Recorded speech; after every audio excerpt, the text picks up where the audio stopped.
we are in a unique position because almost everyone I'm going to talk about here, like I said, they have been living in Japan for many years and they're still creating art. I had this big fantasy that I was going to walk in one day and say, hey guys, I quit. We just signed a record deal and I'm out of here, mother scratchers. I'm gone. We partied a little too much. That probably got in the way. And for God's sakes, in my opinion, do what I just did. Get off Facebook, get off social media. Completely rid yourself of that. Why? Because your friends don't care what you're doing. I mean, of course, I would love it if people liked and appreciated what I did. But that's probably not going to happen. It's just not going to happen. I think it would be a 1 in a million shot.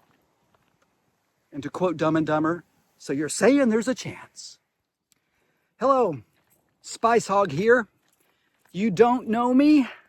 I don't expect you to know me, but I am a musician living in Japan for many, many years.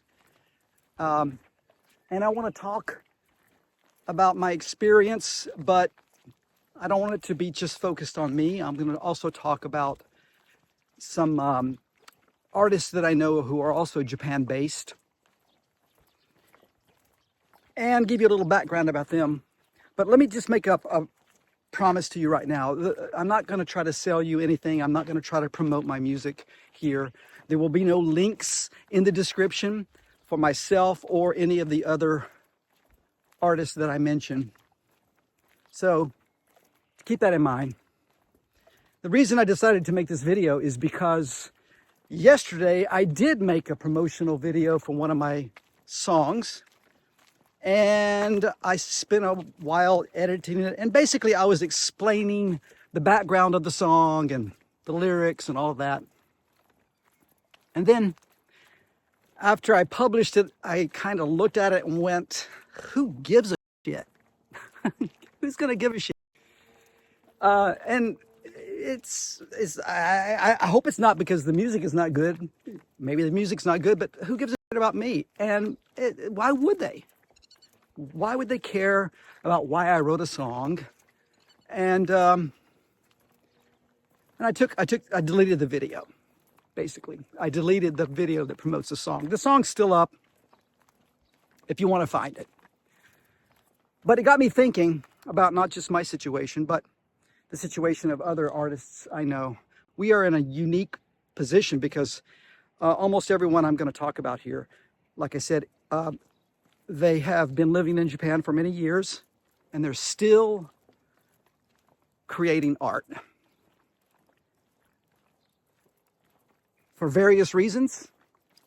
I can speak about myself. I'm not going to try to speak on why they do what they do. And I would actually like to interview all of them for this channel to ask them that question. Because we're all older. I'm probably one of the oldest of all of my friends. But we're all older and we more or less have given up on making it in what we do. I think more so some than others. So why do we do what we do? Why do we keep creating art? First, quick background about myself.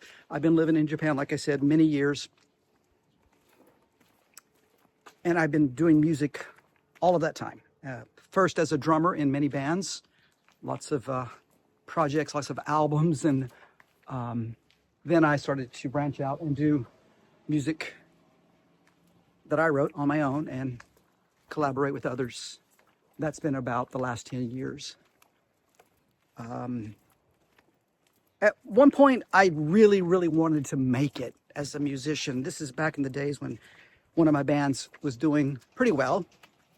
We were touring around and went to Australia to tour a little bit, New Zealand. And I had this fantasy that I was going to walk into my job at the time, which I'd hated. I like my job now, but I hated the job at the time. I had this big fantasy that I was going to walk in one day and say, hey guys, I quit. We just signed a record deal, and I'm out of here, mother scratchers. I'm gone. I really thought that might happen. And I really, really wanted it to happen. And we gave it our best shot. We partied a little too much. That probably got in the way.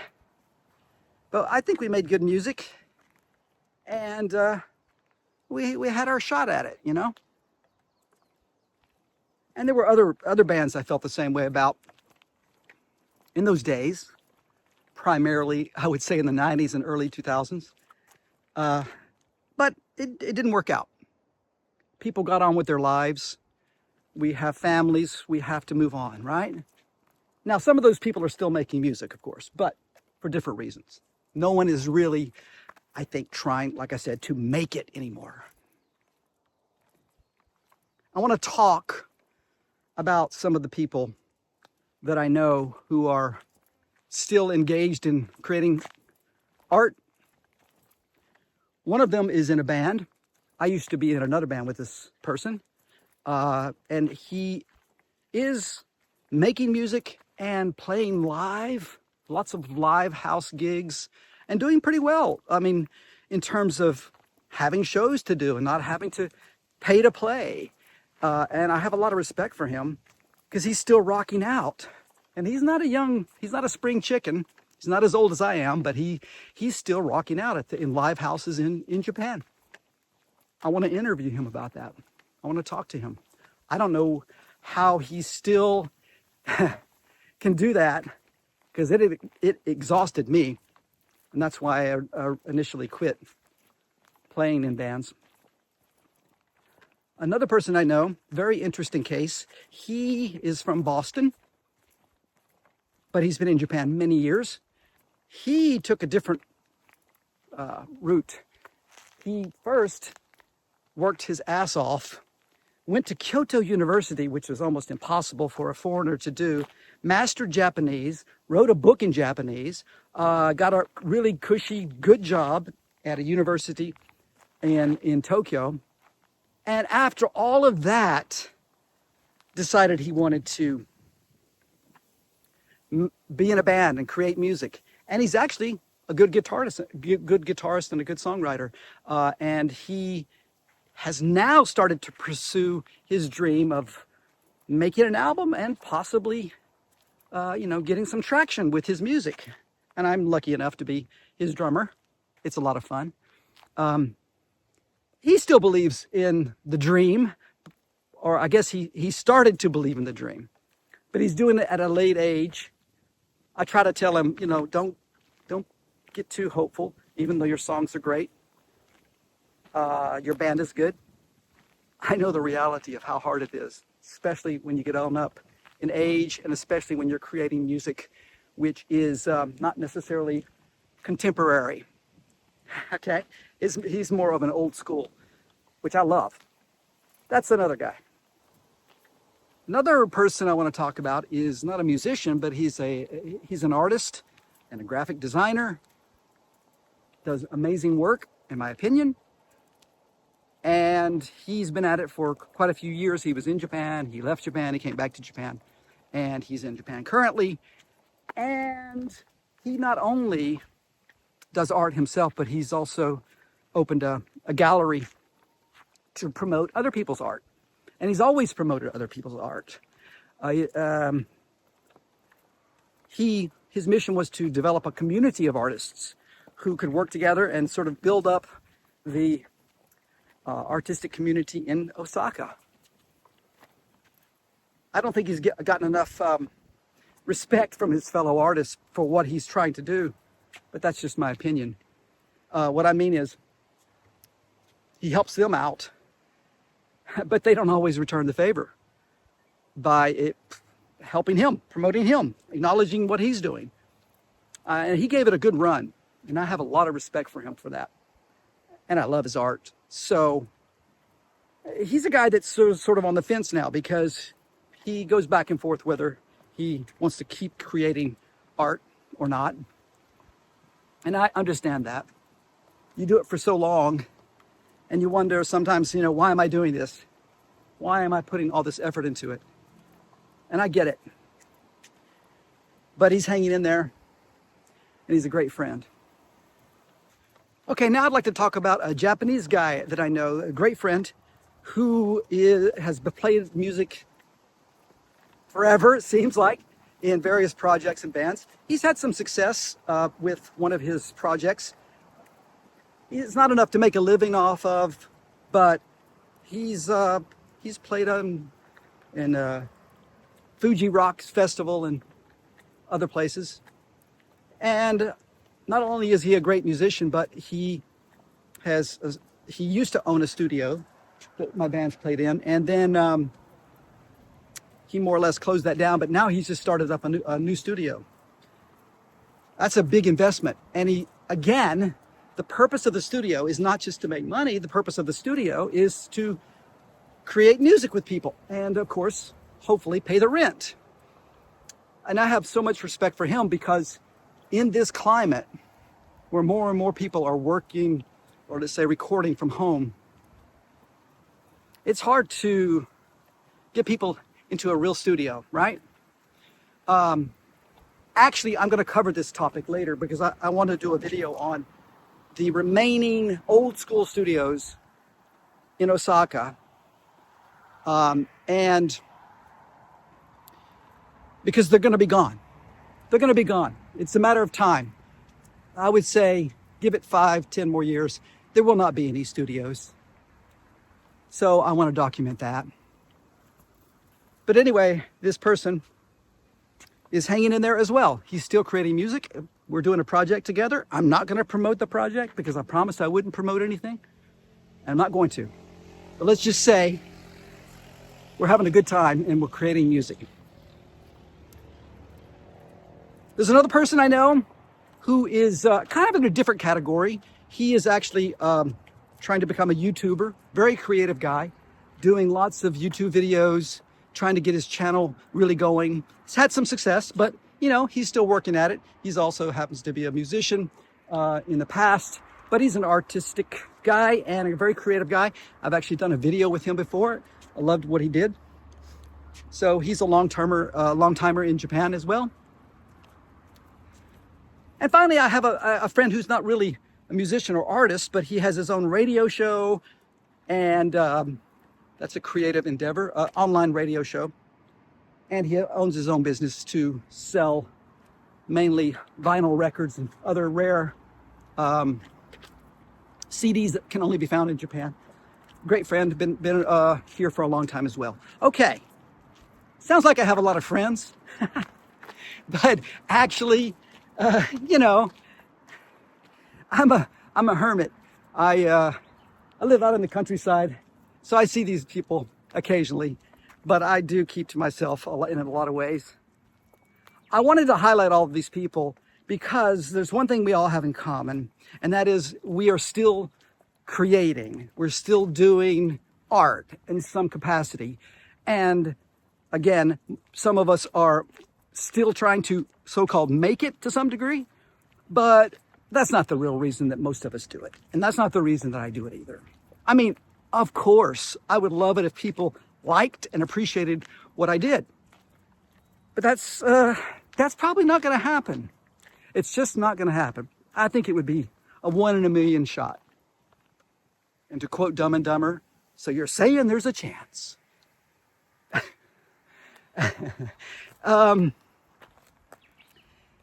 Why do I do it then? Well, because, let me think about that one.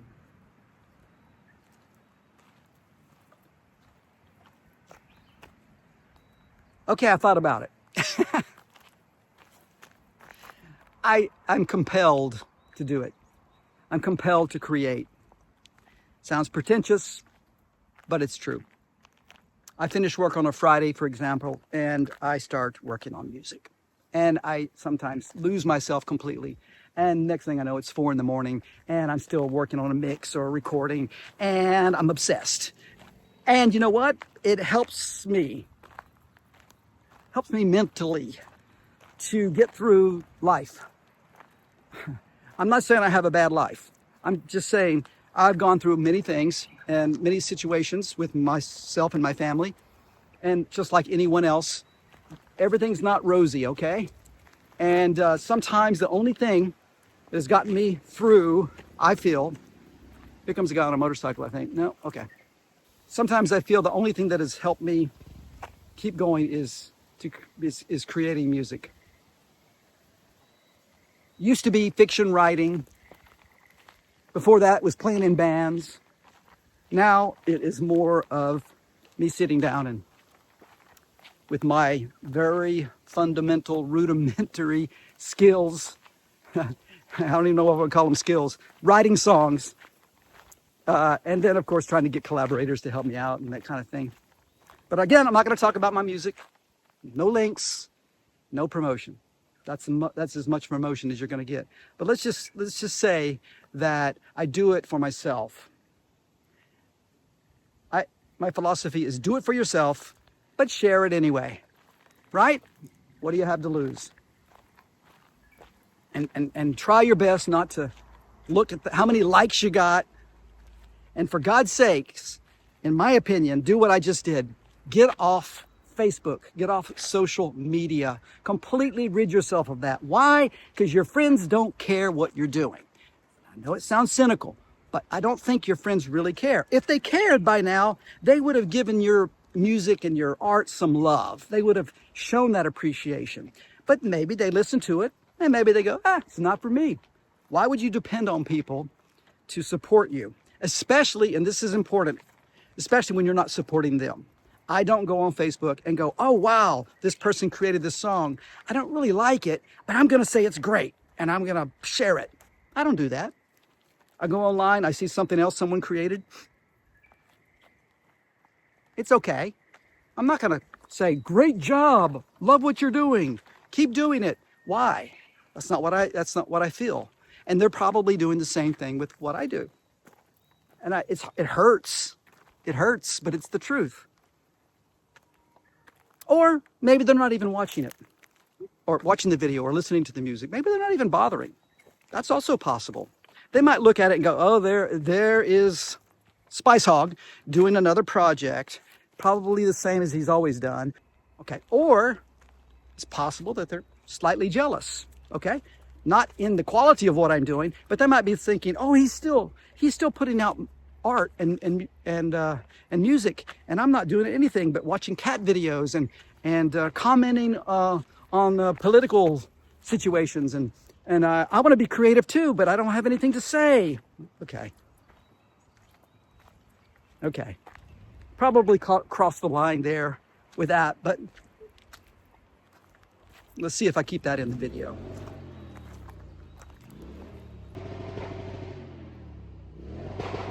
What's this guy doing over there? This guy's got his fucking chopper over there and he's just revving it up for no reason but to be a dick.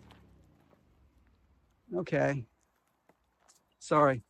Here's something I realized living in the countryside, and it's really, it's a pet peeve of mine. It's so quiet out here and so peaceful that when one little car comes along or one motorcycle, I want to strangle them because of the noise.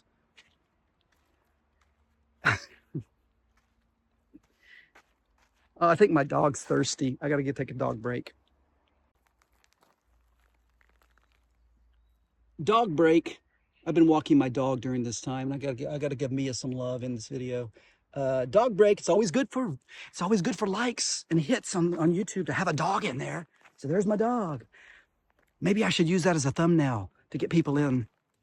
Okay, you may be wondering where this is all leading. I don't really know, except to say that if I really wanted to try to make it, and if my friends really wanted to make it with their art, they would do things that older people like myself just don't want to do. I don't want to go on TikTok. I don't want to play the game. If I really wanted to try to give myself the best shot of making it, I would do all of those things. I would go on TikTok and I'd become this social media person who is putting out videos every freaking day and saying, look at me, look at me, look at me. I can't do it. The person I worked with on a project, who I've not mentioned yet, but a project that we did over the last couple of years, I'll just say she she lives in America, and we were doing this project long distance. We finally finished this project, and I started to say, hey, we got to promote it. We gotta play the game. And she was like, that's not, I don't want to do any of that. I'm a private person. I don't want to say, look at me, look at me. And I was like, we got to do that. That's what we got to do to get some traction on all this, the music that we've worked on for over a year, this album. We got to play the game. And she did a little bit, and I did a little bit, but then I realized she was right.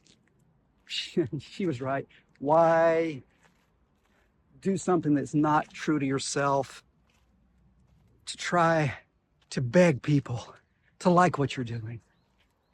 Yeah, that's really what you're doing. You're saying, look at me, please like what I do, please like it. I think her philosophy was, if it's great, they'll find it. Okay. I think it's great. People didn't find it. So I tried. But I'm still moving on. I'm still doing my work.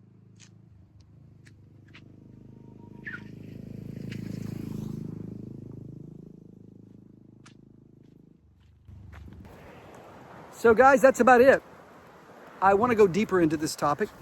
Like I said, I want to interview pretty much all of the people that I mentioned earlier. I want to ask them about what drives them, because I can only speak for myself. And I will make the content and I'll put it out there, because it's fun. If people like it, great. It's like my music. If they like it, great. If they don't, I think I can handle it. I'll live. So that's it. Over and out from the Kyoto countryside. And I'll talk to you again.